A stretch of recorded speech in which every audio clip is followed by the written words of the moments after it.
Indonesia, negara kepulauan yang memiliki kekayaan sumber daya alam yang sangat melimpah.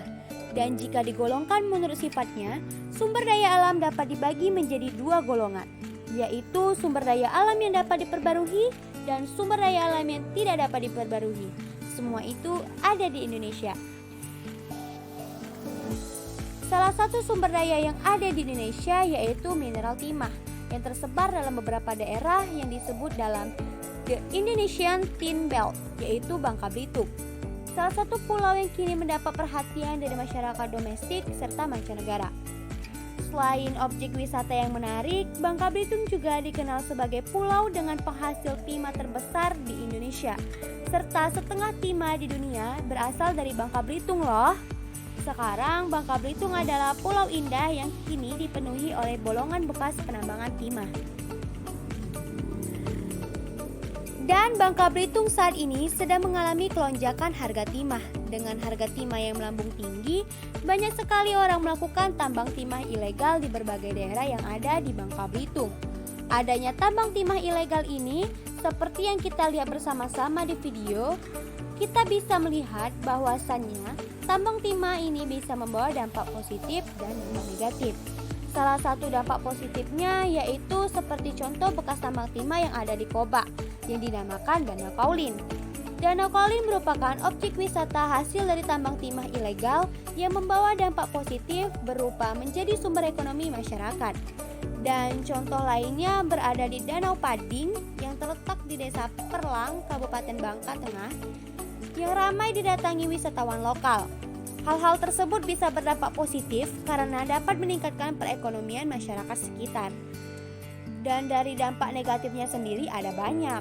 Dengan adanya tambang timah ilegal ini, banyak terjadi kerusakan lingkungan yang dimana kerusakan ini berdampak bagi sumber daya air, tanah, udara, dan hutan.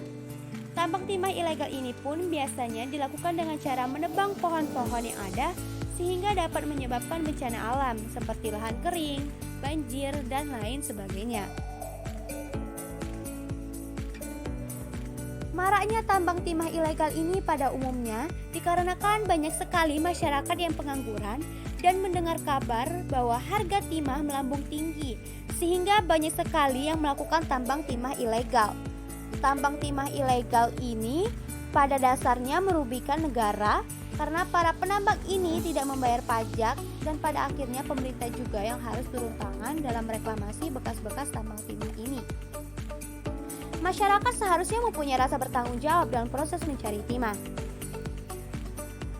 Kita boleh saja mencari timah tetapi dengan lokasi yang tepat. Namun sekarang ini banyak orang mencari timah tidak sesuai dengan lokasi yang dimana banyak dari penambang timah ilegal ini melakukan penambangan di dekat permukiman warga yang membuat warga menjadi merasa terganggu akibat suara gaduh yang dihasilkan dari mesin penambang timah ilegal. Dalam hal ini, polisi sangat diperlukan untuk memberantas para penambang timah ilegal.